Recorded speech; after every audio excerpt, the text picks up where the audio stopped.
And టమాటాలని waste అయిన టమాటాలని రీయూజ్ ఎలా చేసుకోవాలో ఇప్పుడు చూపిస్తాను.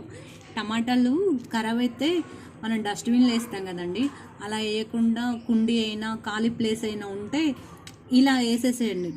సీడ్స్ కొనుక్కొచ్చేసి మొక్కల కోసం సీడ్స్ లేకపోతే మొక్కలు కొనుక్కు రావడం కంటే టమాటా వేస్ట్ అయితే డస్ట్బిన్లో వేసేవాళ్ళు ఎక్కడన్నా ఖాళీ ప్లేస్లో అయినా కుండీలో వేసేసాను అనుకో, చూడండి ఎన్ని మొక్కలు వచ్చేసాయి. నేను ఇలా వేసాను, చాలా మొక్కలు వచ్చేసాయి. వేస్ట్గా పడేసేవాళ్ళు ఇలా వేసేస్తే ప్రతిదీ అండి. ఈ టమాటే కాకుండా ఇప్పుడు ఎండుమిర్చి ఉంది కదా, ఎండుమిర్చి మనం తాలింపు వేసుకున్న తర్వాత సీడ్స్ కొన్ని పడిపోతాయి కదా, అంత కాకపోయినా కానీ ప్రతిదీ సీడ్స్ కొనుక్కోవచ్చుకోవాల్సిన అవసరం లేదు. ఈ సీడ్స్ ఇందులో ఉన్నాయి కదా, నేను ఇలానే వేస్తాను. ఇట్లా వేసేస్తే అదొక సీడ్ అవుతుంది, మొక్కలాగా అవుతుంది.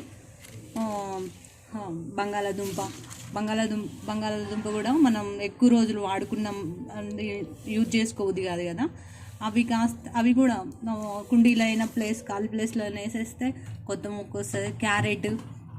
క్యారెట్ కూడా ఎక్కువ రోజులు ఫ్రిడ్జ్లో స్టోర్ అయ్యి ఉంటే దాన్ని డస్ట్బిన్లో పడేస్తాం. క్యారెట్ కూడా కుండీలో అయినా ఖాళీ ప్లేస్లో వేసేస్తే కొత్త మొక్క వస్తుంది. బీట్రూట్ ఎనీవన్ చాలా అండి.